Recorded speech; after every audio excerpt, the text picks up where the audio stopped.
1843, dans une plantation de canne à sucre près de Santiago de Cuba, un colonel espagnol signa de sa propre main l'acte le plus abject de l'histoire coloniale des Antilles.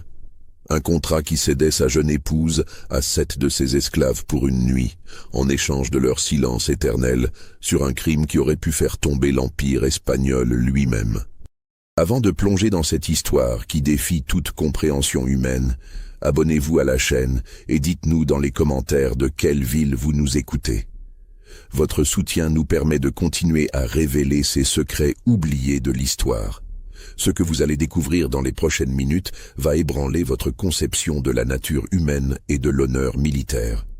Car parfois, la vérité historique dépasse l'imagination la plus tordue.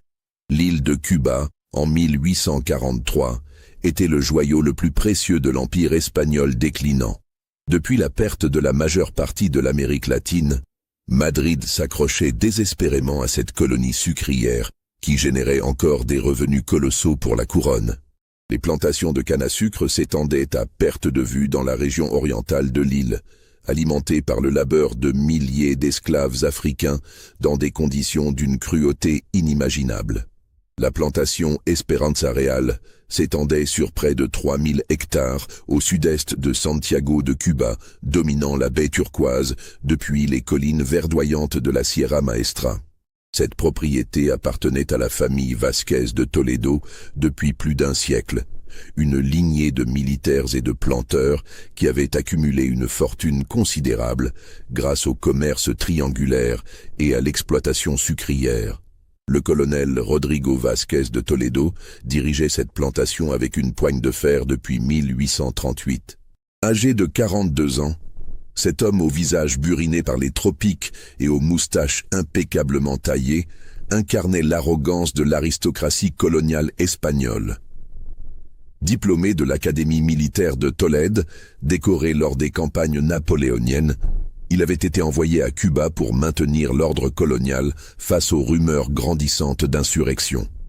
Sa demeure, une imposante villa de style néoclassique aux colonnes de marbre blanc, dominait les champs de canne depuis une terrasse ombragée par d'immenses cécropias.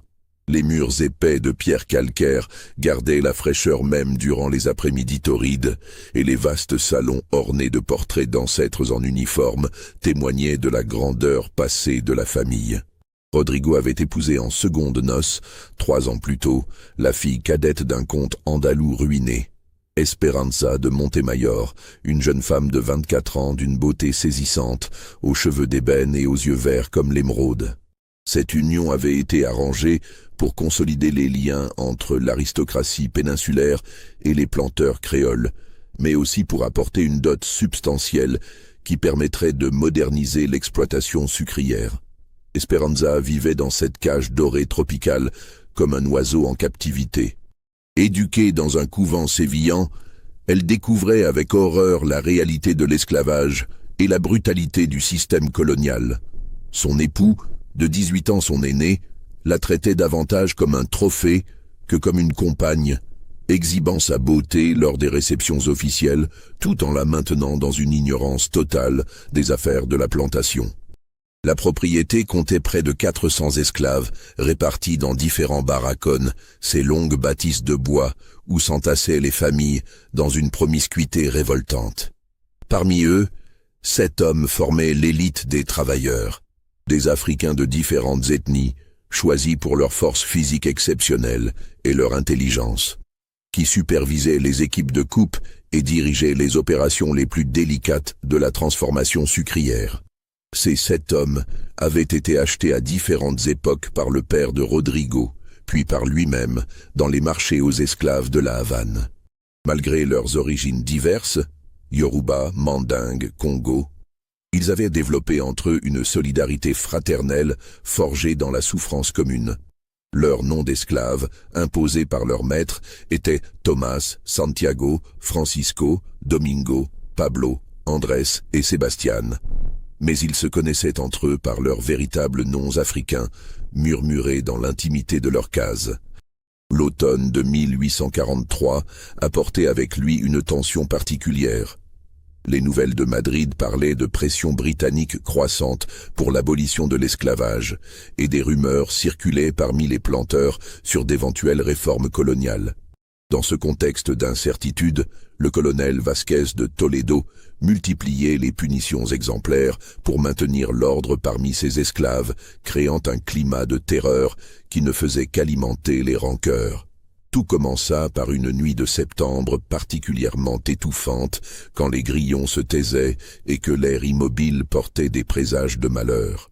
Esperanza, incapable de trouver le sommeil dans la chaleur moite de sa chambre, avait décidé de prendre l'air sur la terrasse de la villa. Elle n'était vêtue que d'une fine chemise de nuit en lin blanc qui laissait deviner ses formes harmonieuses dans la clarté lunaire. C'est là qu'elle découvrit une scène qui allait bouleverser le cours de sa vie et celui de toute la plantation. Dans le jardin en contrebas, près du petit temple grec que le père de Rodrigo avait fait ériger en l'honneur de Vénus, son époux fouettait sauvagement un jeune esclave d'une quinzaine d'années. Les coups de cravache claquaient dans la nuit tropicale, accompagnés des gémissements étouffés de la victime. Mais ce n'était pas la violence de la punition qui glaça le sang d'Esperanza. Hélas, de telles scènes étaient monnaie courante dans les plantations. Ce qui la terrorisa, c'est ce qu'elle entendit ensuite. Entre deux coups, le colonel criait des mots qui révélaient la véritable nature de son châtiment. « Tu as osé me regarder, tu as osé porter tes yeux sur moi. Tu sais ce que tu as vu, n'est-ce pas ?»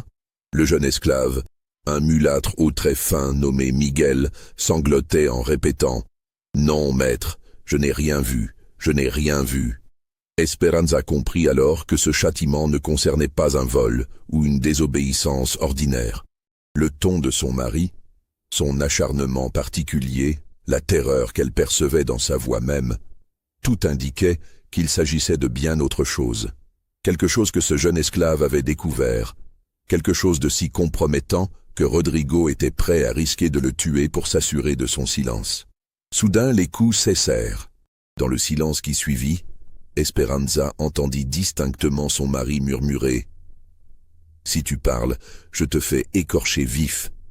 Et si jamais quelqu'un d'autre découvre ce que tu as vu, je brûlerai tous les barracones avec les familles à l'intérieur. » Puis, d'une voix plus forte, presque hystérique, « Mais qui peut me croire?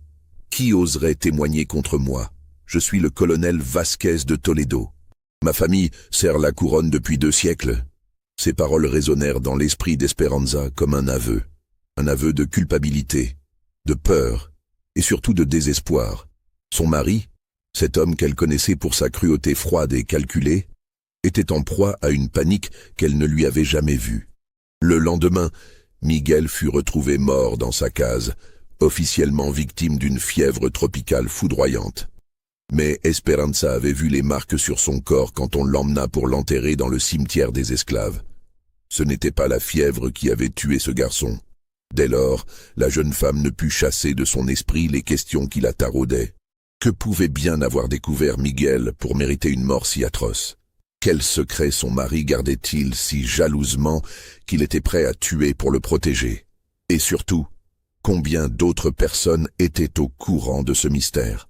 Les jours qui suivirent apportèrent des éléments de réponse troublants. Esperanza remarqua que les 7 esclaves d'élite de la plantation, ces hommes qui jouissaient d'une certaine liberté de mouvement pour superviser les travaux, avaient changé d'attitude envers elle et son mari.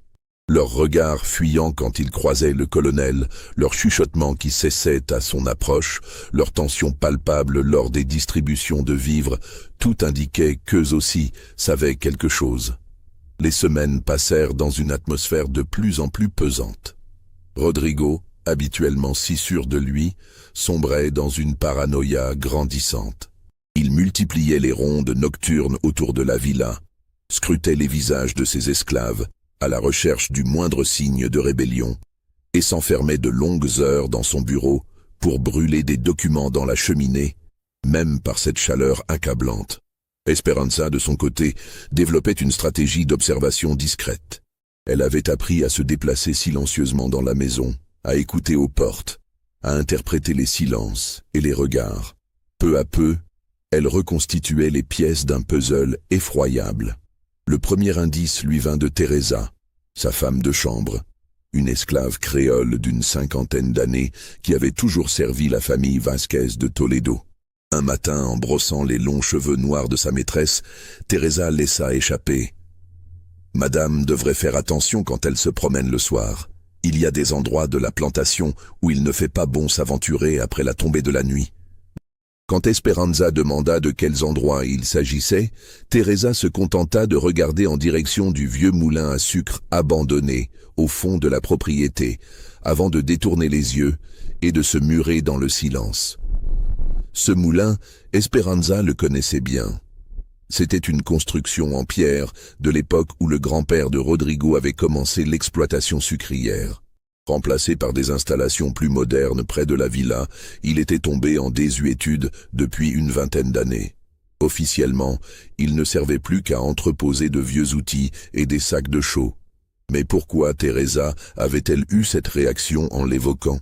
Pourquoi cette terreur dans ses yeux quand elle regardait dans cette direction? La réponse commença à se dessiner quelques jours plus tard, lors d'une conversation qu'Esperanza surprit entre deux contremaîtres créoles. Elle se trouvait dans le petit salon de musique de la villa, près d'une fenêtre ouverte donnant sur la cour des écuries, quand elle entendit l'un d'eux dire à l'autre: « Le colonel devient fou. Hier soir encore, il est allé là-bas avec sa pelle. Il creuse, il rebouche, il creuse encore, comme s'il cherchait à faire disparaître quelque chose, ou quelqu'un. » L'autre répondit dans un murmure à peine audible: « Chut, tu sais bien qu'on ne doit pas parler de ça. Souviens-toi de ce qui est arrivé au petit Miguel. » Mais combien de temps encore va-t-on pouvoir fermer les yeux? Les 7 du barracon principal, ils savent tout. Et ils commencent à parler entre eux. Je les ai vus hier soir, réunis près des cuisines. Ils préparent quelque chose. À ces mots, Esperanza sentit son sang se glacer. Les 7 du barracon principal, c'étaient évidemment les esclaves d'élite qu'elle avait déjà remarqués. Que savaient-ils exactement? Et que préparaient-ils? Cette nuit-là, incapable de dormir, elle décida de mener sa propre enquête. Attendant que son mari soit parti pour l'une de ses mystérieuses expéditions nocturnes, elle s'habilla de sombres vêtements et se glissa hors de la villa. La lune était cachée par des nuages épais, et seul le crépitement lointain des torches permettait de s'orienter dans l'obscurité tropicale. Elle se dirigea instinctivement vers le vieux moulin, guidée par une intuition morbide. Le chemin qui y menait, autrefois emprunté quotidiennement par les charrettes chargées de cannes, était maintenant envahi par la végétation luxuriante. Les lianes pendaient comme des cordes de pendus, et les racines aériennes des ficus étrangleurs créaient des formes fantomatiques dans la pénombre. Arrivée près du moulin, elle constata que ses soupçons étaient fondés. Une lumière tremblotante filtrait par les interstices des volets de bois pourris. Quelqu'un se trouvait à l'intérieur. Se rapprochant avec la plus grande précaution, elle colla son œil à une fente du mur de pierre. Ce qu'elle découvrit dépassait ses pires appréhensions. Rodrigo était là, à genoux sur le sol de terre battue, creusant frénétiquement avec une pelle à la lueur d'une lanterne. Mais ce n'était pas l'activité elle-même qui horrifia Esperanza. C'étaient les objets qui l'exhumaient et reposaient dans le trou béant. Des morceaux de tissu décomposés, des ossements humains et surtout des bijoux. Des bijoux qu'elle reconnaissait parfaitement car elle avait vu leurs portraits dans les galeries de la villa. Les parures de Doña Isabela Vasquez de Toledo, la première épouse de Rodrigo, officiellement décédée de la fièvre jaune en 1839. La vérité la frappa comme un coup de fouet. Isabella n'était pas morte de maladie. Son mari l'avait assassinée, probablement dans ce moulin même, et avait caché son corps dans cette tombe de fortune. Mais pourquoi? Et pourquoi, 4 ans plus tard, s'acharnait-il encore à modifier sa sépulture clandestine? Esperanza recula lentement, le cœur battant à tout rompre. Mais dans son mouvement, son pied accrocha une branche sèche qui se brisa avec un craquement sec. Aussitôt, la lumière à l'intérieur du moulin s'éteignit, et elle entendit son mari jurer entre ses dents. Elle eut juste le temps de se cacher derrière un gros cécropia, quand Rodrigo sortit du moulin, une lanterne éteinte à la main, et le regard fou. Il scruta l'obscurité pendant de longues minutes, la pelle encore serrée dans son poing. avant de retourner à l'intérieur, terminer son sinistre travail. Si cette révélation vous a donné des frissons, likez cette vidéo et dites-nous dans les commentaires ce que vous pensez qu'Esperanza va faire de cette découverte terrifiante. Le retour à la villa fut un calvaire pour Esperanza. Chaque ombre lui semblait menaçante, chaque bruit de la nuit tropicale résonnait comme un présage funeste. Elle atteignit sa chambre épuisée, tremblante, mais avec la certitude absolue que sa vie était désormais en danger. Si Rodrigo avait tué sa première épouse, qu'est-ce qui l'empêcherait de recommencer? Les jours suivants furent une épreuve de dissimulation constante. Esperanza devait continuer à jouer le rôle de l'épouse soumise et ignorante, tout en cherchant désespérément un moyen d'échapper à son sort. Mais à qui se confier dans cette société coloniale où la parole d'une femme ne pesait rien face à celle d'un colonel décoré? C'est alors qu'un événement inattendu vint bouleverser la situation. Un matin de novembre, alors que la saison des cyclones touchait à sa fin, un navire marchand britannique accosta au port de Santiago avec à son bord un passager exceptionnel. Le docteur Archibald Pemberton, médecin légiste de Sa Majesté et enquêteur spécialisé dans les affaires coloniales suspectes. La présence de ce Britannique n'était pas fortuite. Depuis des mois, Londres exerçait une pression diplomatique croissante sur l'Espagne concernant le traitement des esclaves dans ses colonies, et plusieurs témoignages avaient fait état de massacres et d'exécutions sommaires dans la région de Santiago. Le docteur Pemberton était officiellement venu pour une mission d'inspection sanitaire, mais tous les planteurs savaient qu'il s'agissait en réalité d'une enquête sur les conditions de l'esclavage. Rodrigo accueillit cette nouvelle avec une rage mal contenue. Lors du dîner, il tempêta contre cette ingérence britannique dans les affaires espagnoles et jura que jamais un hérétique protestant ne mettrait les pieds sur ces terres. Mais Esperanza lisait dans ses yeux une peur panique. La présence de cet enquêteur extérieur représentait une menace directe pour tous ses secrets. Le lendemain, un événement encore plus troublant se produisit. Thomas, l'aîné des 7 esclaves d'élite, demanda à voir le colonel en privé. Cet homme d'une 50aine d'années, originaire du royaume Yoruba, possédait une dignité naturelle que même l'esclavage n'avait pu briser. Ses cicatrices rituelles sur les joues témoignaient de son rang de guerrier dans sa patrie africaine, et son intelligence vive lui avait valu le respect de tous les esclaves de la plantation. L'entrevue eut lieu dans le bureau du colonel, mais Esperanza, devenue experte dans l'art de l'espionnage domestique, put surprendre une partie de la conversation grâce à une cloison mal isolée. Ce qu'elle entendit la glaça d'effroi. Thomas parlait d'une voix calme, presque cérémonieuse. « Colonel, nous savons ce qui est arrivé à Doña Isabella. Nous l'avons vue ce soir-là, quand elle s'est enfuie vers le moulin. Nous avons entendu ses cris, et nous savons où vous l'avez enterrée. » La réponse de Rodrigo fusa, pleine de rage et de déni. « Tu mens, tu n'as rien vu, personne n'a rien vu. » Santiago l'a vu courir, Francisco a entendu les coups, Domingo a vu la terre fraîchement remuée. Pablo, Andrés et Sébastien ont tous remarqué que vous brûliez ses vêtements dans la cheminée des cuisines. Et moi, colonel, j'ai trouvé son médaillon en or dans le jardin, près du moulin, celui avec le portrait de sa mère. Un silence de mort suivit ces paroles. Puis Thomas reprit. Le docteur anglais pose beaucoup de questions sur les morts suspectes dans la région. Il veut examiner les registres d'état civil, interroger les témoins. Que croyez-vous qu'il découvrira quand il apprendra que votre épouse a été enterrée en secret, sans médecin, sans prêtre, sans témoin? Rodrigo explosa. Tu me menaces? Toi, un esclave? Je peux te faire écorcher vif. Je peux te vendre aux mines de cuivre. Je peux. Vous pouvez nous tuer, colonel. L'interrompit Thomas avec un calme glacial. Mais nous sommes 7. 7 témoins de votre crime. Si l'un de nous disparaît mystérieusement, les autres parleront. Et maintenant que l'enquêteur britannique est là. La conversation prit alors un tour que ni Esperanza ni Rodrigo n'auraient pu imaginer. Thomas n'était pas venu faire du chantage pour obtenir sa liberté ou améliorer les conditions de vie des esclaves. Sa proposition était bien plus perverse, bien plus calculée. Nous voulons une compensation, colonel. Quelque chose qui scellera notre alliance et garantira notre silence à vie. De l'argent? Des privilèges? Non, colonel, nous voulons votre femme. Le silence qui suivit sembla durer une éternité. Esperanza, collée à la cloison, sentit le monde s'effondrer autour d'elle. Thomas continua de sa voix monocorde. Une nuit, colonel, une seule nuit avec Doña Esperanza, nous 7. En échange, nous jurons sur nos dieux ancestraux de garder le secret sur le sort de votre première épouse jusqu'à la mort. Tu es fou.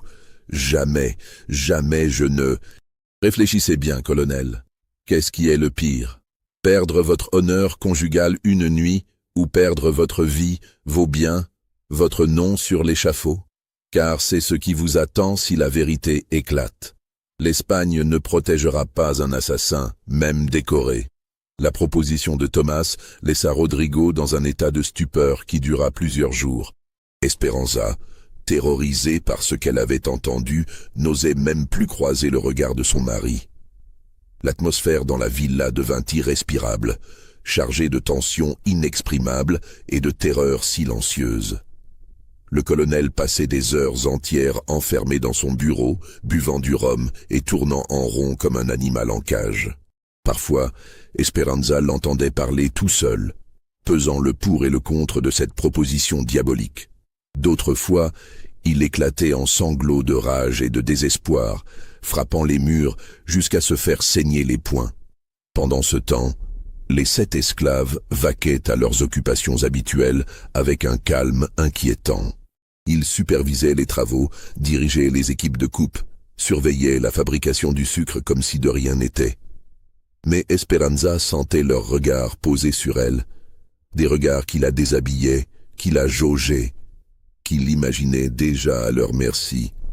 La présence du docteur Pemberton dans la région ajoutait une pression supplémentaire. Le médecin britannique multipliait les visites de courtoisie dans les plantations, posant des questions apparemment anodines sur l'état sanitaire des esclaves, mais qui révélaient en fait une connaissance troublante des affaires locales. Il était évident qu'il disposait d'informateurs, peut-être même parmi les esclaves eux-mêmes. Un soir, n'y tenant plus, Rodrigo convoqua de nouveau Thomas. Cette fois, Esperanza n'eut pas besoin d'écouter aux portes. Les éclats de voix étaient audibles dans toute la villa. « Tes conditions sont inacceptables. Ma femme n'est pas une esclave, elle est de sang noble. Votre première épouse aussi était de sang noble, colonel. Cela ne l'a pas empêché de finir 6 pieds sous terre. Je trouverai un autre moyen. Je vous ferai tous transférer dans une autre plantation. Le docteur Pemberton a déjà demandé à examiner les registres de décès de Doña Isabella. Il trouve étrange qu'une femme de 28 ans, en parfaite santé, soit morte si soudainement de la fièvre jaune. Il veut voir le certificat médical, qui n'existe pas. » Cette révélation assomma Rodrigo. Il n'avait effectivement jamais fait établir de certificat de décès en bonne et due forme, se contentant des formalités minimales avec le prêtre local, un homme ivrogne qu'il tenait par ses dettes de jeu. Thomas enfonça le clou.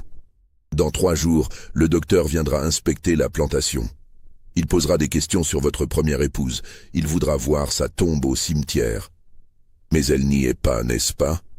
Il remarquera les incohérences dans les témoignages. Et alors, que veux-tu exactement? Je vous l'ai dit, une nuit avec votre femme, nous 7. Et en échange, nous témoignerons tous que Doña Isabella était bien malade, que nous l'avons vue dépérir, que sa mort était naturelle. Nous inventerons même des détails médicaux pour convaincre l'enquêteur. » Rodrigo resta silencieux un long moment, puis sa voix se brisa. « Et après cette nuit, vous tiendrez vraiment parole sur les tombes de nos ancêtres et les dieux de notre terre natale. Notre parole vaut celle d'un roi, colonel. Contrairement à vous, nous n'avons jamais trahi nos serments. » Cette nuit-là, Esperanza n'arriva pas à fermer l'œil. Elle savait que son mari était en train de peser sa décision, et elle devinait laquelle il allait prendre. Dans ce monde colonial, où la vie d'une femme ne valait que son utilité sociale et reproductive, que pesait son honneur face à la survie de tout un patrimoine familial? Au petit matin, Teresa vint la réveiller avec une mine effrayée. « Madame, le colonel veut vous voir dans son bureau. Il dit que c'est très important. » Esperanza se leva, le cœur battant. Elle savait que l'heure de vérité était arrivée. En descendant les escaliers de marbre de la villa, elle croisa le regard de Thomas, qui surveillait les travaux dans la cour. L'esclave inclina légèrement la tête dans un salut ironique qui la fit frissonner. Dans le bureau, Rodrigo l'attendait assis derrière son imposant secrétaire en acajou. Il avait les traits tirés, les yeux injectés de sang, mais son expression était résolue. « Esperanza, asseyez-vous, nous devons parler. » Elle obéit, les mains tremblantes. « Il y a des choses sur mon passé que vous ignorez. Des erreurs que j'ai commises et qui risquent aujourd'hui de nous coûter tout ce que nous possédons. » Il marqua une pause, cherchant ses mots. « Ma première épouse, Isabella. Sa mort n'était pas naturelle. » Esperanza feignit la surprise, mais Rodrigo était trop absorbé par sa confession pour remarquer l'artifice. « Je l'ai tuée, Esperanza, dans un accès de colère. Elle voulait me quitter, retourner en Espagne avec une partie de la fortune familiale. J'ai perdu le contrôle. Les larmes coulaient maintenant sur les joues du colonel. Et maintenant, cet enquêteur britannique et les esclaves qui ont tout vu, ils me tiennent. Ils me demandent... » Il s'arrêta, incapable de prononcer les mots fatidiques. « Que vous demande-t-il, Rodrigo ?» La réponse vint dans un souffle à peine audible. « Vous, une nuit, en échange de leur silence éternel. » Le silence qui suivit cette révélation fut plus assourdissant que tous les cris. Esperanza regardait son mari, cet homme qui venait de lui avouer être un assassin et qui s'apprêtait à la livrer en pâture pour sauver sa peau. Elle cherchait dans ses yeux une trace de remords, une hésitation, un signe d'humanité. Elle n'y trouva que de la lâcheté. « Vous acceptez leur proposition ?» demanda-t-elle d'une voix blanche. Rodrigo évita son regard. « Nous n'avons pas le choix, Esperanza. Si la vérité éclate, nous perdrons tout. La plantation, la fortune, notre position sociale. Je serai jugé et exécuté. Et vous vous retrouverez veuve et ruinée dans un pays étranger. Alors que si j'accepte cette abomination, alors nous continuons à vivre. Certes, avec ce poids sur la conscience, mais nous survivons. Et personne ne saura jamais rien. » Esperanza se leva, tremblante de rage et de dégoût. « Personne ne saura ? Vous croyez vraiment que 7 hommes garderont le secret d'avoir violé la femme de leur maître ?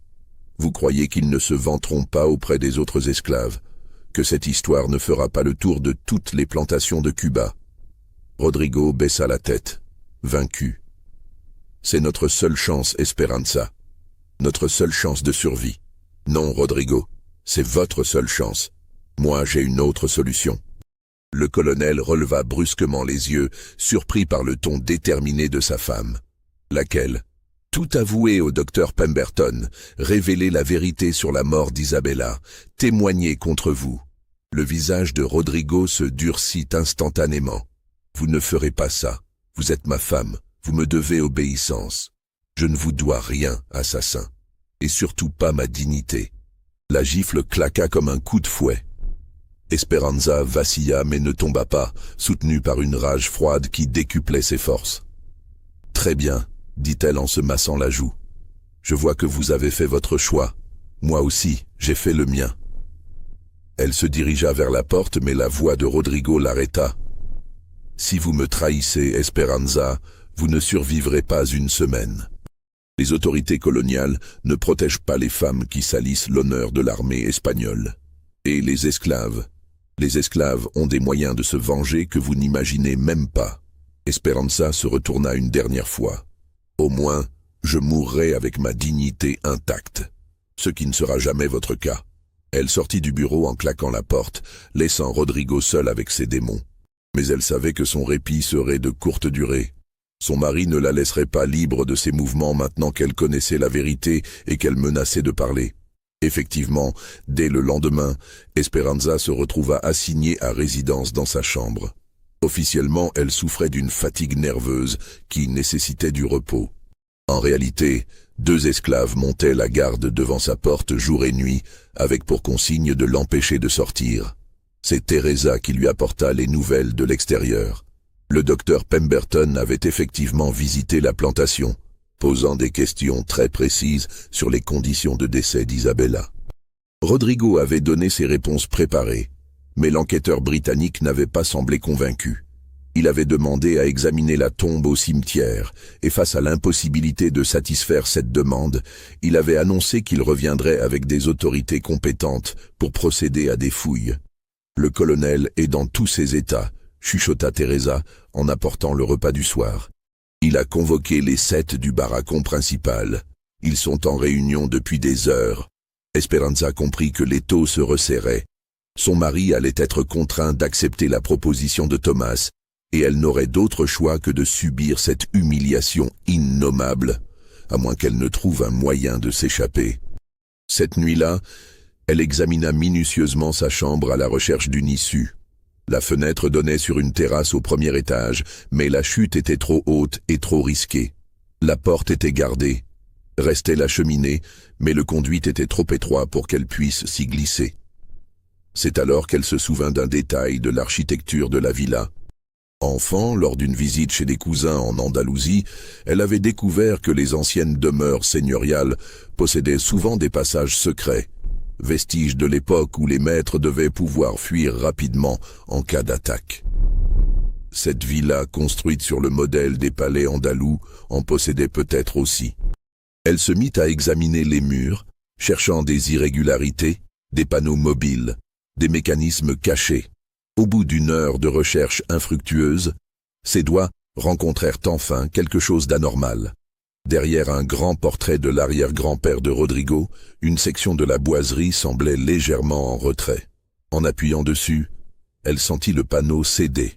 Un passage étroit s'ouvrit, révélant un escalier en colimaçon qui descendait dans les entrailles de la villa.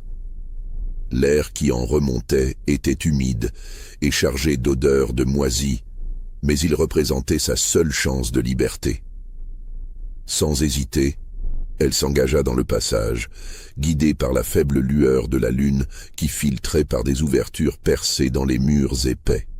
L'escalier débouchait sur un tunnel qui courait sous les fondations de la maison et aboutissait, après de longues minutes de marche dans l'obscurité la plus totale, à une sortie dissimulée dans la végétation du jardin, près de l'ancien temple grec. Esperanza émergea de terre comme une revenante, couverte de toiles d'araignée et de poussière, mais libre.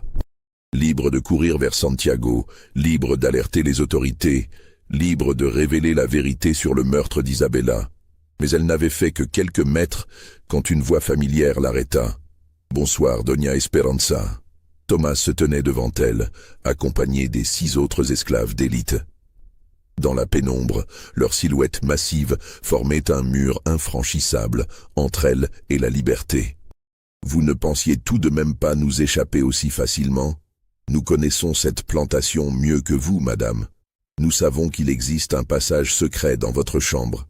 Nous l'avons utilisé nous-mêmes, autrefois, pour espionner les conversations de vos prédécesseurs. » Esperanza recula, terrifiée, mais se heurta à Francisco et Santiago, qui avaient contourné le temple pour lui couper la retraite.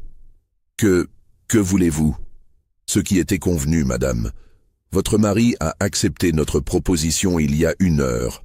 Le contrat est signé. » « Quel contrat ?» Thomas sortit de sa chemise un document manuscrit qu'il déroula à la lueur de la lune. « Un accord en bonne et due forme, rédigé par le colonel lui-même et signé de sa main. Il cède ses droits conjugaux sur votre personne pour 1 nuit, en échange de notre témoignage favorable concernant les circonstances du décès de Doña Isabella. » Esperanza arracha le document des mains de Thomas et le lut avec horreur. C'était effectivement l'écriture de son mari, sa signature, son sceau. Un texte juridique rédigé dans les formes, utilisant un langage châtié pour décrire l'innommable. Moi, Rodrigo Vasquez de Toledo, colonel de Sa Majesté catholique, cède par les présentes à Thomas, Santiago, Francisco, Domingo, Pablo, Andrés et Sebastián, esclaves de ma propriété, le droit d'user de mon épouse légitime, Esperanza de Montemayor, pour une durée de 12 heures, du coucher au lever du soleil, en contrepartie de leurs témoignages véridiques et définitifs concernant les circonstances nattes. Hurel du décès de feu mon épouse Isabella Vasquez de Toledo, survenu en l'an de grâce 1839. Le document était daté de ce jour même et portait le sceau officiel de la famille. Esperanza fixa Thomas avec un mélange d'horreur et de défi. Ce document n'a aucune valeur légale, aucun tribunal ne reconnaîtra jamais.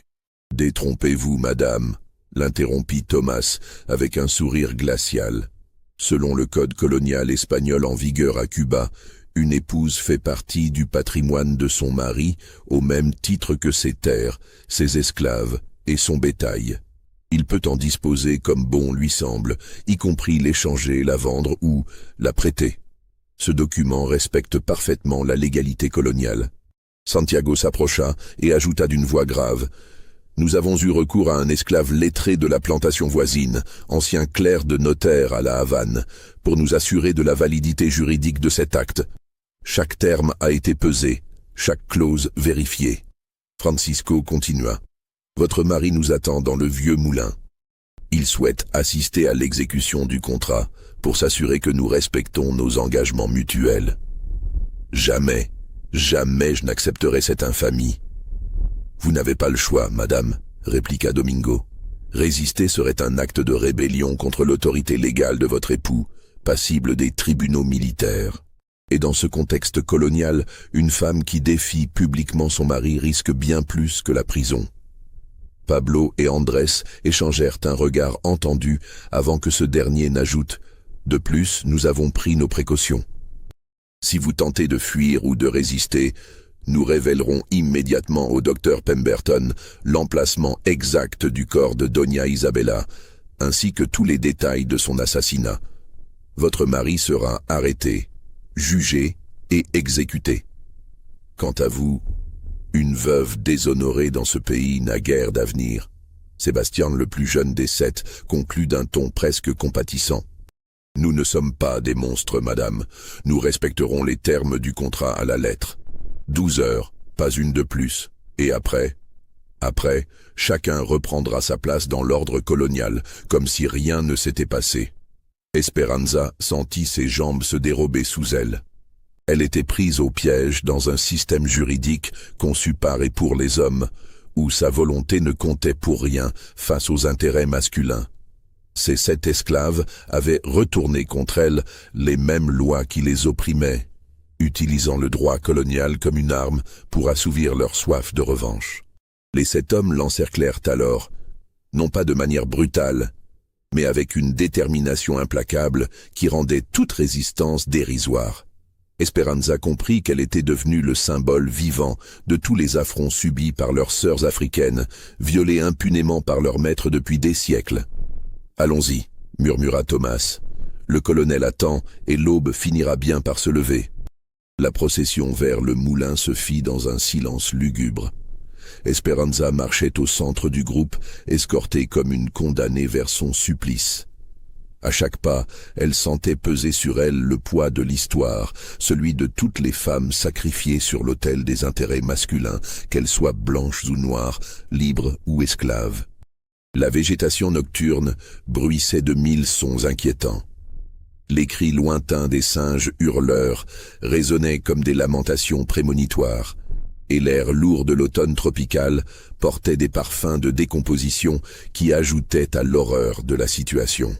Parfois, un oiseau de nuit poussait un cri strident qui faisait sursauter Esperanza, ses nerfs étant tendus à l'extrême. Le vieux moulin apparut bientôt dans la clairière, éclairé par plusieurs lanternes que Rodrigo avait disposées autour du bâtiment. La structure de pierre, envahie par les lianes et rongée par l'humidité tropicale, semblait surgir des ténèbres comme un décor de cauchemar. Ses volets de bois pourris pendaient de travers, et l'ancienne roue à aubes gisait brisée dans la végétation, témoignage muet d'une époque révolue. Le colonel les attendait, assis sur un tronc d'arbre mort, la tête entre les mains. Il avait revêtu son uniforme d'apparat, comme s'il s'agissait d'une cérémonie officielle, mais les décorations qui ornaient sa poitrine semblaient dérisoires dans ce contexte sordide. Quand il releva les yeux vers sa femme, Esperanza y lut une détresse qui égalait la sienne, mais aussi quelque chose de plus troublant. Une excitation malsaine, comme si cette situation extrême réveillait en lui des pulsions inavouables. « Pardonnez-moi » murmura-t-il d'une voix brisée. « Pardonnez-moi, mais je n'avais pas d'autre choix. Si, Rodrigo, vous aviez le choix de mourir en homme d'honneur plutôt que de vivre en lâche. » Les mots de sa femme le firent tressaillir, mais il ne répliqua pas. Thomas s'approcha du colonel. « Le contrat sera-t-il exécuté selon les termes convenus ?» Rodrigo hocha la tête, sans lever les yeux, puis sortit de sa poche une montre en or, qu'il consulta d'une main tremblante. « Il est 23h45. Vous avez jusqu'à 11h45 demain matin. Pas une minute de plus. Nous respecterons scrupuleusement ces délais, » assura Thomas. « En échange, vous obtiendrez notre témoignage complet et définitif dès demain après-midi, quand le docteur Pemberton reviendra avec les autorités. » Rodrigo se leva péniblement, vacillant comme un homme ivre. « Je vais attendre dehors. Mais je dois rester présent pour certifier que l'accord est respecté. » « Comme vous voudrez, colonel, mais ne vous éloignez pas trop. Nous aurons peut-être besoin de votre témoignage pour attester que madame votre épouse a consenti à cet arrangement. » Cette dernière cruauté acheva de briser la résistance d'Esperanza. Elle comprit que même sa souffrance servirait à légitimer cette mascarade juridique. Les 7 hommes la poussèrent doucement vers l'entrée du moulin. L'intérieur, éclairé par plusieurs lanternes, révélait un espace dépouillé où subsistaient encore les vieilles meules de pierre et les poutres vermoulues du plafond. Le sol de terre battue avait été recouvert de nattes tressées et de tissus colorés, transformant ce lieu de travail abandonné en une parodie de chambre nuptiale. Dans un coin, Esperanza aperçut la fosse que son mari avait creusée pour dissimuler le corps d'Isabella, maintenant rebouché et dissimulé sous une pile de sacs de jute. Cette vision lui rappela brutalement que cette nuit d'horreur avait pour origine un meurtre, et que tous les protagonistes de ce drame étaient désormais liés par le sang et la honte. Thomas se tourna vers elle une dernière fois. « Madame, nous allons procéder avec le respect dû à votre rang. Vous êtes une dame de la noblesse espagnole, et nous n'oublions pas cette réalité, même dans ces circonstances exceptionnelles. » Santiago ajouta, « Nous ne vous ferons aucun mal physique. Notre objectif n'est pas la brutalité, mais la justice. Une justice que nos sœurs africaines n'ont jamais connue dans ces plantations. » Francisco continua, « Chacun de nous vous honorera selon nos traditions ancestrales, comme on honore une reine captive, car c'est ce que vous êtes cette nuit, une reine blanche, offerte aux fils des rois noirs. » Ces paroles, prononcées avec une gravité rituelle, transformaient cette agression en cérémonie expiatoire. Esperanza réalisa que ces hommes ne la voyaient pas seulement comme une femme à posséder, mais comme l'incarnation symbolique de toutes les humiliations subies par leur peuple. Domingo s'avança et déposa à ses pieds un collier de perles de bois sculptées. Selon nos coutumes, une femme qui honore plusieurs hommes en une nuit devient une prêtresse temporaire de la déesse mère. Ce collier vous protégera pendant la cérémonie. Pablo et Andrés disposèrent autour d'elle des bougies de cire d'abeille et des petites statuettes en bois représentant des divinités africaines. Sébastien fit brûler des herbes aromatiques qui répandirent dans l'air confiné du moulin une odeur entêtante de santal et de patchouli. Cette ritualisation de l'acte à venir troubla profondément Esperanza. Elle s'attendait à une agression brutale et se trouvait confrontée à une cérémonie complexe qui mêlait vengeance, spiritualité et érotisme dans un syncrétisme déroutant. « Nous commencerons par vous laver et vous parfumer », expliqua Thomas en désignant une bassine d'eau chaude et des flacons d'huiles essentielles. « Puis chacun de nous vous offrira son hommage selon les rites de sa tribu d'origine. Vous découvrirez cette nuit des traditions millénaires que vos ancêtres ont tenté d'éradiquer, mais qui survivent dans nos cœurs et nos corps. Esperanza ferma les yeux, tentant de se préparer mentalement à l'épreuve qui l'attendait. Dehors, elle entendait son mari faire les 100 pas autour du moulin, prisonnier lui aussi de cette nuit qui allait tous les marquer à vie. L'horloge de la plantation sonna minuit au loin, égrenant les 12 coups fatidiques qui marquèrent le début de cette cérémonie blasphématoire. Dans quelques heures, quand l'aube se lèverait sur Cuba, plus rien ne serait jamais comme avant pour aucun des protagonistes de ce drame. L'aube du 24 novembre 1843 se leva sur une plantation transformée. Ce qui se passa dans le vieux moulin pendant ces 12 heures ne fut jamais consigné dans aucun document officiel. Mais les répercussions de cette nuit maudite allaient résonner bien au-delà des frontières de la propriété Esperanza Real. Quand les premiers rayons du soleil tropical percèrent la brume matinale, Esperanza émergea du moulin métamorphosé. Ce n'était plus la jeune aristocrate andalouse qui y était entrée, mais une femme brisée qui marchait comme une somnambule. Ses vêtements froissés, ses cheveux défaits et surtout son regard vide témoignaient d'une nuit qui avait altéré son âme de manière irréversible. Rodrigo l'attendait près de son cheval, incapable de soutenir son regard. Lui aussi avait changé. Ses cheveux avaient blanchi aux tempes, des rides profondes creusaient son visage, et ses mains tremblaient d'un tremblement permanent qu'aucun médecin ne parviendrait jamais à soigner. Les 12 heures qu'il avait passées à monter la garde autour du moulin, écoutant malgré lui les échos de ce qui se déroulait à l'intérieur, avaient détruit en lui les derniers vestiges de dignité masculine. Les 7 esclaves sortirent du moulin avec une expression de satisfaction sombre. Ils n'échangèrent aucun regard avec le couple, se contentant de saluer respectueusement le colonel avant de retourner vers les barracones, comme si cette nuit n'avait été qu'un épisode ordinaire de leur existence servile. Le trajet de retour vers la villa se fit dans un silence de mort. Esperanza et Rodrigo chevauchaient côte à côte sans échanger un mot, chacun perdu dans ses pensées torturées. Les esclaves qui travaillaient déjà dans les champs de canne levaient parfois les yeux sur leur passage, et il sembla à Esperanza qu'ils savaient, que tous savaient. Teresa les attendait dans la cour de la villa, le visage marqué par l'inquiétude. En voyant l'état de sa maîtresse, la vieille femme de chambre comprit immédiatement qu'une tragédie irréparable venait de se jouer. Elle escorta Esperanza jusqu'à sa chambre sans poser de questions, l'aida à se déshabiller et à prendre un bain, puis la mit au lit avec la délicatesse d'une mère soignant son enfant malade. « Il ne faut parler de cette nuit à personne, Teresa », murmura Esperanza d'une voix éteinte. « À personne, jamais.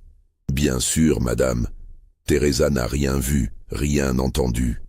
Mais l'esclave savait que garder un tel secret serait un fardeau terrible, car dans l'univers clos d'une plantation, rien ne restait jamais vraiment caché très longtemps.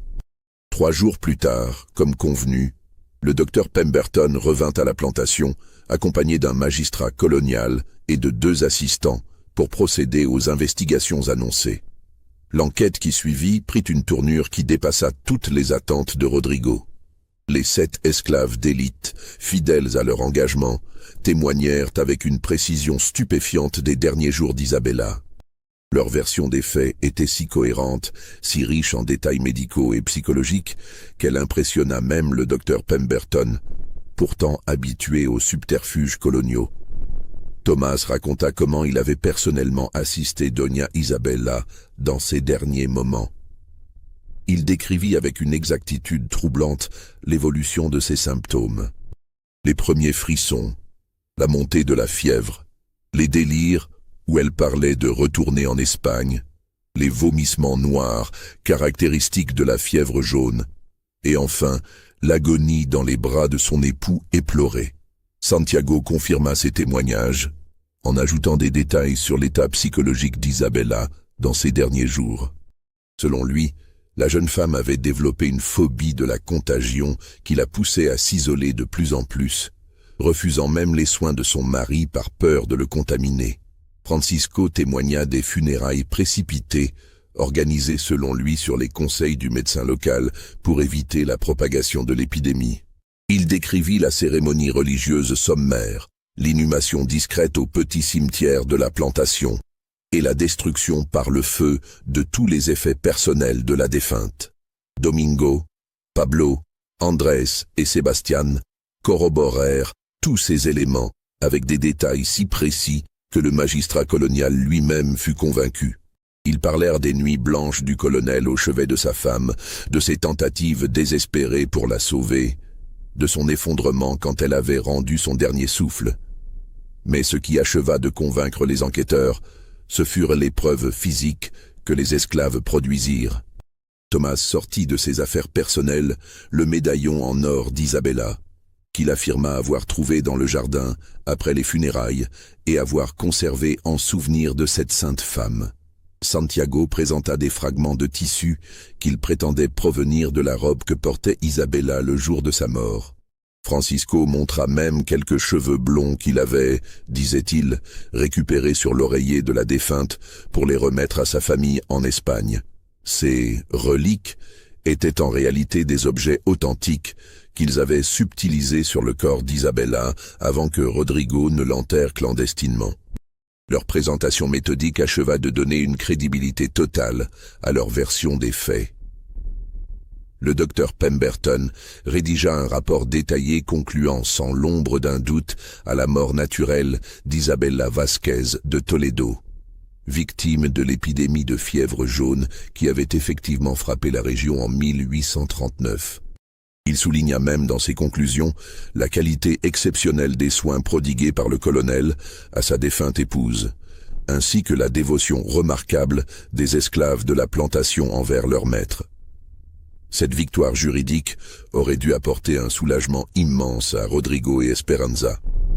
Au lieu de cela, elle ne fit qu'approfondir leur calvaire psychologique. Car ils savaient désormais qu'ils étaient totalement à la merci de leurs esclaves, liés à eux par un secret plus lourd que toutes les chaînes. Les semaines qui suivirent révélèrent l'ampleur de la transformation qui s'était opérée dans la plantation. Les rapports de force avaient subtilement mais irréversiblement changé. Les 7 esclaves d'élite jouissaient maintenant d'une liberté de mouvement et d'une autorité qui dépassaient largement leurs prérogatives officielles. Thomas dirigeait de facto l'exploitation avec une compétence qui forçait l'admiration, mais aussi avec une arrogance nouvellement acquise qui n'échappait à personne. Il prenait des décisions importantes sans consulter le colonel, modifiait les horaires de travail selon son bon vouloir et redistribuait les tâches entre les esclaves selon ses propres critères. Les 6 autres menaient leurs équipes avec une autorité qui n'appelait plus aucune contestation. Ils avaient acquis un statut particulier aux yeux des autres esclaves, qui devinaient confusément qu'un événement majeur avait renforcé leur position sans en comprendre la nature exacte. Rodrigo assistait à cette prise de pouvoir progressive avec une impuissance totale. Chaque fois qu'il tentait de reprendre l'autorité, un simple regard de Thomas suffisait à le ramener à la réalité. Il était devenu prisonnier de sa propre plantation, otage de ceux qu'il était censé dominer. L'effet sur Esperanza fut encore plus dévastateur. Elle développa une forme de catalepsie émotionnelle qui l'empêchait de fonctionner normalement. Elle passait des heures entières immobile dans sa chambre, le regard fixé sur un point invisible, revivant sans cesse les événements de cette nuit maudite. Lors des rares réceptions officielles qu'il ne pouvait éviter, elle parvenait encore à jouer son rôle d'épouse modèle, mais ses efforts lui coûtaient une énergie considérable. Les invités remarquaient sa pâleur, sa maigreur croissante et ses silences prolongés, mais attribuaient ces changements aux rigueurs du climat tropical. Teresa, qui était la seule à connaître la vérité, devint le lien vital entre Esperanza et le monde extérieur. Elle lui apportait ses repas, l'aidait à s'habiller et surtout, elle lui parlait. Car Esperanza avait besoin d'entendre une voix humaine pour ne pas sombrer complètement dans la folie. « Madame doit essayer de manger », murmurait la vieille esclave en déposant un plateau près du lit. Teresa a préparé la soupe que Madame aimait avant. Avant. Ce mot résumait tout. Il y avait eu un avant et un après cette nuit de novembre, et rien ne pourrait jamais faire revenir l'avant. Les mois passèrent sans apporter aucun répit aux protagonistes de ce drame. Au contraire, le poids du secret devenait de plus en plus lourd à porter pour tous. Rodrigo sombra progressivement dans un alcoolisme qui ne trompait personne. Il commençait à boire dès le petit déjeuner et finissait chaque soirée effondré dans son bureau, une bouteille de rhum vide à ses côtés. Ses mains tremblaient en permanence. Il sursautait au moindre bruit et il était sujet à des crises de panique qui le réveillaient en pleine nuit. Les domestiques rapportaient qu'on l'entendait parfois hurler dans son sommeil, implorant le pardon d'Isabella ou suppliant des voix imaginaires de le laisser en paix. Il passait des heures entières à fixer le portrait de sa première épouse dans le grand salon, tenant des conversations délirantes avec cette image muette. Le plus troublant était sa relation avec les 7 esclaves. Il oscillait entre une soumission servile et des accès de rage impuissante. Parfois, il les suppliait presque de lui pardonner, de le libérer de ce cauchemar. D'autres fois, il tentait de reprendre son autorité de maître, mais il suffisait d'un mot de Thomas pour qu'il s'effondre de nouveau. « Colonel, » lui dit un jour Thomas en privé, « votre comportement commence à attirer l'attention. Les contremaîtres posent des questions, les visiteurs remarquent vos difficultés.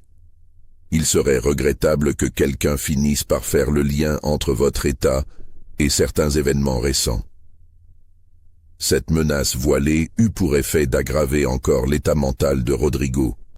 Il réalisa qu'il était désormais totalement dépendant de la bienveillance de ses anciens esclaves, qui pouvaient à tout moment décider de révéler la vérité ou de le laisser sombrer dans la folie publique. Esperanza, de son côté, développait des symptômes de plus en plus inquiétants. Elle refusait catégoriquement de sortir de sa chambre quand elle savait que l'un des 7 hommes se trouvait dans les parages. Teresa devait lui apporter un planning détaillé de leurs activités pour qu'elle accepte de descendre prendre un repas ou se promener dans le jardin. Elle avait aussi développé une obsession pour la propreté qui la poussait à prendre plusieurs bains par jour, se frottant la peau jusqu'au sang avec des brosses rugueuses. « Je n'arrive pas à me sentir propre », répétait-elle à Teresa. « J'ai l'impression qu'ils sont encore sur moi, en moi. » Ses nuits étaient hantées par des cauchemars récurrents où elle revivait cette nuit de novembre sous des formes de plus en plus déformées.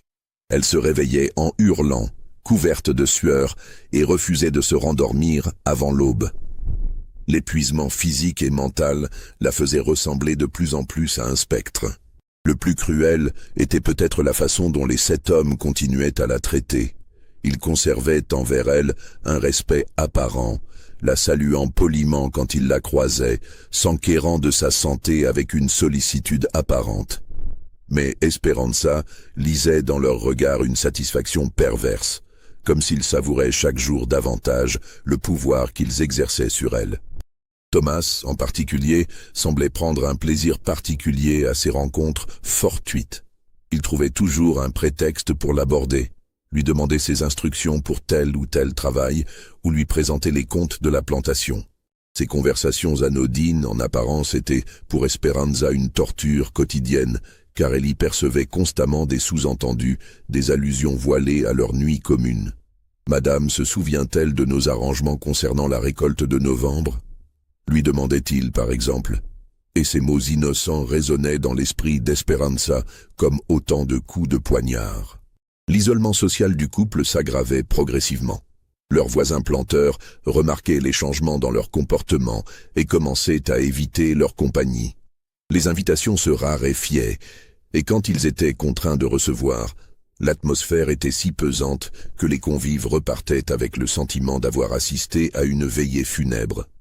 Le docteur Mendizabal, médecin personnel de la famille, s'inquiétait de l'état de santé d'Esperanza. Il proposa plusieurs traitements, saignée, purgatifs, changement d'air, mais rien ne semblait avoir d'effet durable. Il attribuait son mal à une forme de neurasthénie tropicale et conseillait un retour temporaire en Espagne, suggestion que Rodrigo rejeta catégoriquement. Car Rodrigo savait qu'il ne pouvait pas quitter Cuba. S'éloigner de la plantation signifierait perdre tout contrôle sur les 7 témoins de son crime, les laisser libres de révéler la vérité en son absence. Il était devenu prisonnier de son propre territoire, enchaîné à cette terre maudite par les secrets qu'elle recélait. L'année 1844 apporta de nouveaux tourments. Une épidémie de choléra frappa la région, décimant la population esclave de plusieurs plantations voisines. Par une cruelle ironie du sort, la plantation Esperanza Real fut relativement épargnée. Mais cette nouvelle tragédie sanitaire réveilla chez Rodrigo et Esperanza le souvenir de la fausse épidémie qui avait servi à couvrir le meurtre d'Isabella. C'est pendant cette période que Rodrigo commença à rédiger ce qui allait devenir sa confession posthume. Enfermé dans son bureau des nuits entières, il noircissait page après page d'une écriture de plus en plus tremblée, racontant ses crimes, ses lâchetés, et surtout cette nuit de novembre qu'il avait définitivement damné. Mais chaque fois qu'il relisait ses écrits, la peur le reprenait. Que se passerait-il si ce document était découvert? Que deviendraient Esperanza et lui si la vérité éclatait? Alors il brûlait tout dans la cheminée et recommençait, pris dans un cycle infernal de confession et de destruction. Teresa, qui avait remarqué ces manuscrits, tenta un jour de dissuader son maître. « Colonel, pourquoi tourmenter votre âme avec ces écrits? Le passé est le passé. Il faut essayer d'oublier. »« Oublier » explosa Rodrigo. « Comment voulez-vous que j'oublie? Comment peut-on oublier qu'on a vendu sa propre femme comme une esclave? Comment peut-on vivre avec ça ?» Cette confession involontaire confirma à Teresa ce qu'elle soupçonnait depuis des mois. La vieille esclave comprit que le mal qui rongeait ses maîtres était bien plus profond qu'une simple culpabilité pour le meurtre d'Isabella. Les 7 esclaves, eux, semblaient au contraire s'épanouir dans cette situation. Ils avaient acquis un statut unique dans la hiérarchie de la plantation, respecté par leur père et redouté par leur maître. Leur travail était exemplaire, leur comportement irréprochable, et aucun observateur extérieur n'aurait pu deviner qu'ils détenaient un tel pouvoir sur leurs propriétaires officiels. Thomas, en particulier, révélait des talents d'organisateur et de gestionnaire qui surpassaient largement ceux de Rodrigo. La plantation n'avait jamais été aussi productive, les récoltes atteignaient des records, et les bénéfices affluaient régulièrement. Mais cette réussite même était une source de tourments supplémentaires pour le colonel, qui se voyait dépassé par celui qu'il était censé posséder. L'ironie de la situation n'échappait à personne dans la plantation. Les esclaves murmuraient entre eux que les vrais maîtres n'étaient plus ceux qu'on croyait, sans comprendre exactement ce qui s'était passé pour provoquer un tel renversement. Certains attribuaient ce changement à des pratiques de sorcellerie africaine. D'autres y voyaient une manifestation de la justice divine. Mais tous sentaient qu'un équilibre ancestral avait été rompu et que les conséquences s'en faisaient sentir bien au-delà des protagonistes directs. Au début de l'été 1844, un événement vint perturber cette situation déjà explosive. Le gouverneur général de Cuba annonça une inspection générale de toutes les plantations de la région pour s'assurer du respect des nouvelles directives madrilènes concernant le traitement des esclaves. Cette nouvelle plongea Rodrigo dans une panique absolue. Il voyait dans cette inspection une nouvelle menace, un risque que la vérité finisse par éclater sous les questions d'enquêteurs trop zélés. Il convoqua Thomas pour une réunion secrète dans son bureau. Cette inspection, il ne faut pas qu'il découvre, il ne faut pas qu'il pose trop de questions sur « Du calme, colonel », l'interrompit Thomas avec un sourire inquiétant. « Nous respecterons notre engagement, mais cela va vous coûter quelque chose de plus. » « Quoi? Que voulez-vous encore? »« La liberté. Pour nous 7. Des papiers d'affranchissement en bonne et due forme. » Rodrigo resta bouche bée. L'affranchissement de 7 esclaves de cette valeur représentait une perte financière énorme, mais surtout, cela signifiait qu'il perdrait tout contrôle sur les témoins de son crime. Si vous êtes libre, qu'est-ce qui vous empêchera de révéler la vérité? Notre parole, colonel. Nous avons juré sur nos dieux de garder le secret tant que nous obtiendrions justice. Votre femme nous a donné cette justice. Maintenant, nous voulons notre liberté. C'est un échange équitable. Rodrigo comprit qu'il n'avait pas le choix. Refuser serait prendre le risque de voir tous ses secrets révélés pendant l'inspection. Accepter, c'était espérer que ces hommes respecteraient effectivement leur serment une fois libres. Les papiers d'affranchissement furent établis dans la plus grande discrétion par un notaire de Santiago, officiellement en reconnaissance des services exceptionnels rendus à la famille Vázquez de Toledo. La transaction fut présentée comme un acte de générosité chrétienne de la part du colonel, admiré par ses pairs pour cette démonstration de magnanimité. L'inspection gouvernementale se déroula sans incident. Les 7 nouveaux affranchis témoignèrent avec éloquence de la bonté de leurs anciens maîtres, de l'excellence des conditions de vie dans la plantation et de leur gratitude éternelle envers le colonel. Leur statut d'homme libre rendait leur témoignage encore plus crédible aux yeux des inspecteurs. Mais cette apparente victoire marqua en réalité le début de la phase finale du calvaire de Rodrigo et Esperanza. Car les 7 hommes, désormais libres, choisirent de rester dans la région, s'installant dans de petites propriétés qu'ils achetèrent avec les économies accumulées au fil des années. Leur présence constante dans les environs était un rappel quotidien de cette nuit de novembre. Esperanza les croisait régulièrement au marché de Santiago, à l'église, lors des fêtes locales. Chaque rencontre était pour elle une épreuve qui ravivait ses blessures. Tomás, en particulier, semblait prendre un malin plaisir à ces rencontres fortuites. Il la saluait toujours respectueusement, s'enquérait de sa santé et parfois même lui offrait des fruits de sa propriété. Ces gestes apparemment courtois étaient pour Esperanza autant de tortures raffinées. « Comment allez-vous, Doña Esperanza? Vous semblez fatiguée. J'espère que vous gardez un bon souvenir de notre collaboration passée. » Ces mots, prononcés avec un sourire innocent, plongeaient la malheureuse dans des abîmes de détresse.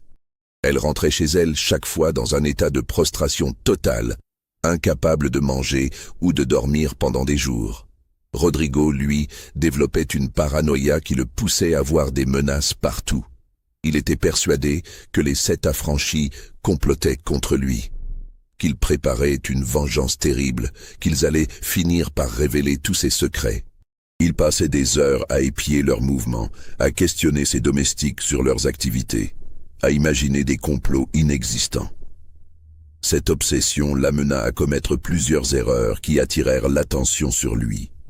Il accumula les dettes en payant des espions pour surveiller ses anciens esclaves. Il se disputa publiquement avec d'autres planteurs qu'il soupçonnait d'être leurs complices, et il tint des propos incohérents lors de réceptions officielles. Sa réputation en souffrit considérablement. On commençait à dire dans la haute société cubaine que le colonel Vázquez de Toledo perdait la raison, que le climat tropical avait fini par avoir raison de son équilibre mental. Certains suggéraient même qu'il devrait être interné pour son propre bien et celui de sa famille. C'est dans ce contexte délétère que se produisit la catastrophe finale. Au début de l'année 1845, Rodrigo apprit qu'une révolte d'esclaves se préparait dans la région. Les autorités coloniales avaient intercepté des messages codés, arrêté plusieurs suspects et menaient une enquête approfondie sur les instigateurs de ce complot. Aveuglé par sa paranoïa, Rodrigo était convaincu que Tomás et ses compagnons étaient derrière cette révolte. Il se rendit chez le gouverneur militaire pour dénoncer les 7 affranchis, les accusant de fomenter la rébellion et de corrompre les esclaves des plantations voisines.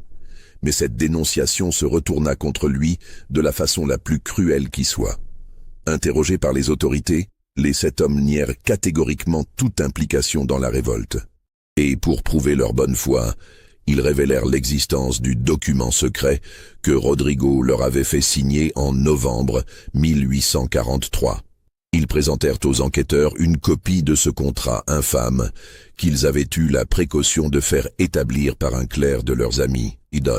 Selon eux, ce document prouvait que le colonel avait des relations particulières avec ses esclaves, qu'il les utilisait pour des services spéciaux et qu'il était donc mal placé pour les accuser de trahison. L'effet de cette révélation sur les autorités coloniales fut dévastateur. Le contenu du document était si scandaleux qu'il remonta immédiatement jusqu'au gouverneur général, puis jusqu'à Madrid. Un colonel de Sa Majesté catholique qui prostituait sa propre épouse à ses esclaves. C'était un scandale sans précédent dans l'histoire de l'Empire espagnol. Rodrigo fut arrêté dans la nuit et enfermé dans la prison militaire de Santiago en attendant son jugement. L'accusation était double: prostitution de son épouse et corruption de ses subordonnés esclaves. Les deux chefs étaient passibles de la dégradation militaire et de la prison à vie. Esperanza, apprenant l'arrestation de son mari et les raisons qui l'avaient motivé, comprit que leur secret était désormais public. La honte qu'elle avait tenté de cacher pendant plus d'1 an allait éclater au grand jour, devenir l'objet de tous les commentaires, de toutes les spéculations. Cette perspective acheva de briser sa résistance mentale. Elle sombra dans une catatonie profonde, cessant de manger, de boire, de parler. Teresa tentait désespérément de la maintenir en vie, mais la volonté de vivre avait quitté sa maîtresse. Le procès de Rodrigo n'eut jamais lieu. 3 jours après son arrestation, il fut trouvé mort dans sa cellule. Officiellement, il s'agissait d'une crise cardiaque provoquée par l'alcoolisme et le stress. Mais les gardiens rapportèrent qu'il l'avait entendu sangloter toute la nuit en répétant « Pardonnez-moi, Isabella, pardonnez-moi, Esperanza ». Sur son lit de prison, les enquêteurs trouvèrent une confession manuscrite de plusieurs pages où il avouait le meurtre de sa première épouse et décrivait dans le détail les circonstances de sa mort. Ce document levait enfin le voile sur le mystère qui entourait la disparition d'Isabella Vázquez de Toledo. Mais cette confession posthume ne changeait plus rien au destin des protagonistes de ce drame. Rodrigo était mort, emportant avec lui ses remords et sa culpabilité. Esperanza ne lui survécut que de quelques jours, s'éteignant dans son lit sans avoir jamais recouvré la raison. Les 7 affranchis, eux, furent finalement blanchis de toute accusation de complot. L'enquête révéla que la véritable révolte était l'œuvre d'autres groupes, sans aucun lien avec eux. Mais leur réputation était définitivement ternie par leur association avec le scandale Vázquez de Toledo. Ils quittèrent discrètement la région de Santiago pour s'installer dans d'autres provinces de Cuba où leur passé était moins connu. Certains reprirent leur vrai nom africain, d'autres émigrèrent vers d'autres îles des Caraïbes. Thomas, lui, disparut complètement, et on ne retrouva jamais sa trace. La plantation Esperanza Real fut saisie par l'État espagnol pour payer les dettes accumulées par la famille. Elle fut vendue aux enchères à une compagnie sucrière catalane qui la rebaptisa Nueva Esperanza et rasa la plupart des bâtiments anciens pour construire des installations modernes. Le vieux moulin où s'était déroulé le drame fut démoli en premier. Les ouvriers chargés de cette tâche rapportèrent avoir trouvé dans les fondations des ossements humains, des bijoux anciens et des fragments de tissus décomposés. Ces restes furent remis aux autorités ecclésiastiques qui les inhumèrent dans le cimetière de Santiago sous une simple croix portant l'inscription « Victime de la folie humaine ». Teresa, devenue libre après la mort de ses maîtres, vécut encore de nombreuses années dans un quartier populaire de Santiago. Elle était la seule à connaître toute la vérité sur cette tragédie, mais elle ne la révéla jamais complètement. Parfois, elle racontait à ses petits-enfants des fragments de cette histoire, mais de manière si mélangée avec des légendes africaines et des superstitions créoles que personne ne prenait ses récits au sérieux. Les archives coloniales de Cuba conservent encore aujourd'hui le dossier de cette affaire. On y trouve le rapport du docteur Pemberton sur la mort naturelle d'Isabella, la confession posthume de Rodrigo, et surtout cette copie du contrat infâme qui scella le destin de tous les protagonistes. Mais ce document, trop scandaleux pour être exhibé publiquement, reste enfoui dans les archives secrètes de Séville, accessibles seulement aux historiens les plus accrédités. Car certaines vérités sont jugées trop dérangeantes pour être révélées au grand public, même 2 siècles après les faits. Pourtant, cette histoire continue de hanter la mémoire collective cubaine. Dans la région de Santiago, les anciens racontent encore l'histoire du colonel maudit qui vendit son âme et sa femme au diable. Ils parlent du vieux moulin hanté où résonnent encore les nuits de pleine lune, les pleurs d'une femme et les rires de cet homme. Car si les protagonistes de ce drame sont morts depuis longtemps, l'écho de leurs actes continue de résonner dans le temps. L'histoire ne pardonne jamais vraiment les crimes contre la dignité humaine, et la mémoire collective conserve, sous forme de légendes et de superstitions, le souvenir de ces abominations que les documents officiels tentent d'effacer. Aujourd'hui encore, quand on évoque devant un historien cubain le nom de la plantation Esperanza Real, on voit passer dans ses yeux une lueur trouble. Car tous savent que cette terre recèle des secrets terribles, des vérités que même le temps n'a pas réussi à cicatriser. Et parfois, très tard dans la nuit, quand le vent souffle fort dans les champs de canne à sucre de la région de Santiago, les paysans affirment entendre encore les échos lointains de cette nuit de novembre 1843, où l'honneur d'une famille et la dignité d'une femme furent sacrifiés sur l'autel de la lâcheté humaine. Cette histoire troublante vous a-t-elle glacé le sang? Pensez-vous que tous les secrets de cette tragédie ont été révélés, ou que d'autres mystères dorment encore dans les archives oubliées de l'histoire coloniale? Les documents que nous avons consultés pour reconstituer cette affaire soulèvent plus de questions qu'ils n'apportent de réponses. Dites-nous dans les commentaires ce que vous pensez de cette histoire. Vérité historique ou fiction? Votre opinion nous intéresse. N'oubliez pas de vous abonner pour découvrir d'autres secrets enfouis de l'histoire et partager cette vidéo avec ceux qui, comme vous, sont fascinés par les zones d'ombre du passé. Car parfois, la réalité historique dépasse de loin la fiction la plus sombre.